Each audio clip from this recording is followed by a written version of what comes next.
चलिए दोस्तों, the knowledge review के आज के वीडियो में बात करते हैं कंजक्टिवाइटिस के बारे में, जिसे वायरल फ्लू, आई फ्लू और आँख आना भी कहते हैं। हर साल जब बारिश के मौसम आते हैं तो आई फ्लू होती है, ये कोई नई बात नहीं है। लेकिन इस साल हम ऐसा देख रहे हैं कि ये प्रॉब्लम बहुत ही ज़्यादा मात्रा में मिल रहा है। ऑलमोस्ट हर तीसरा व्यक्ति जो हॉस्पिटल में आ रहा है वो आई फ्लू से इन्फेक्टेड रहता है। दिल्ली, नोएडा और गुजरात में आए दिन 200 से 250 केसेस दर्ज हो रहा है। छत्तीसगढ़ में ये आंकड़ा बहुत ही भयानक है। छत्तीसगढ़ में अब तक 19,000 केसेस आई फ्लू के दर्ज किए गए हैं। कुछ स्टेटों में इन्फेक्टेड चिल्ड्रन को स्कूल आने के लिए मना किया गया है ताकि वो इन्फेक्शन एक दूसरे में ना फैलाए।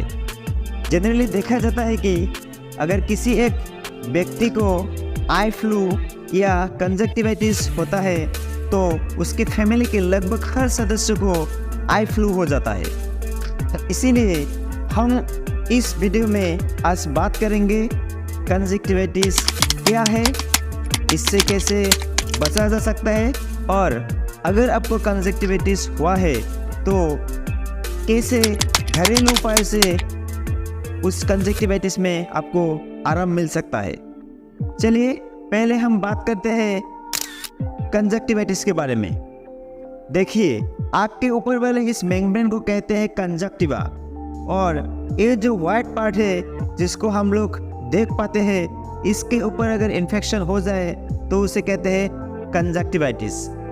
कंजक्टिवाइटिस 3 तरह के होता है। पहला होता है बैक्टीरियल कंजक्टिवाइटिस, दूसरा होता है वायरल कंजक्टिवाइटिस और तीसरा होता है एलर्जिक कंजक्टिवाइटिस। लेकिन हम लोगों को कैसे पता चलेगा कि हमको कौन सा कंजक्टिवाइटिस हुआ है?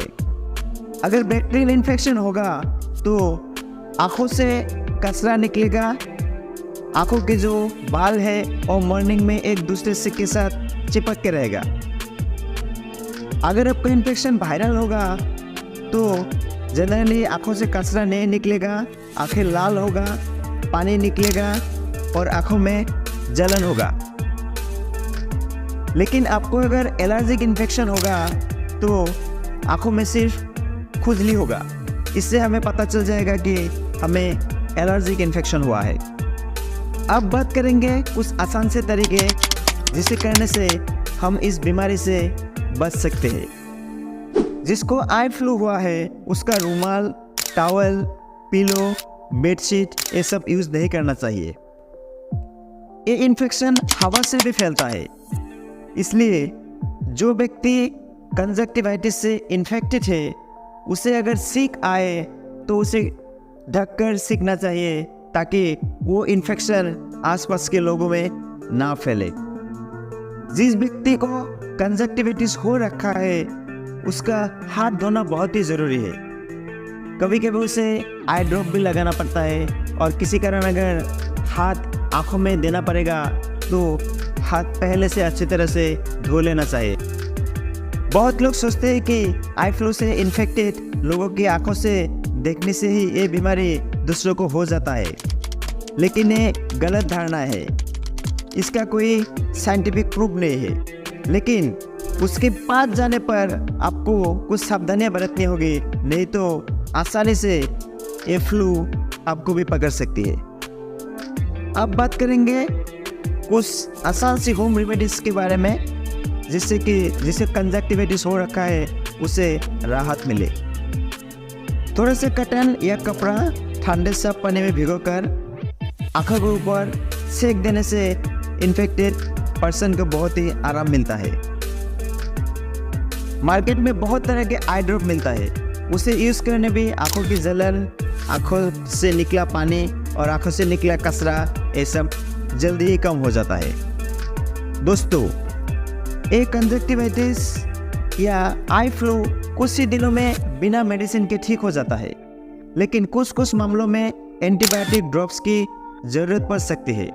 जैसे कि इन्फेक्शन अगर बहुत ज़्यादा हो, बहुत बुरा लग रहा है पेशेंट को, या तो इस बीमारी को जल्दी से ठीक करना है, तब एंटीबायोटिक्स ड्रॉप की ज़रूरत पड़ती है।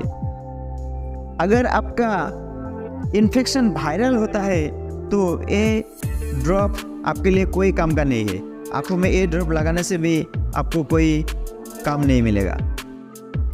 दोस्तों और एक एहतियात बरतना चाहिए, आँखों के पूरे तरह ठीक होने से पहले कोई भी क्रीम, मेकअप और कॉस्मेटिक का यूज़ नहीं करना चाहिए।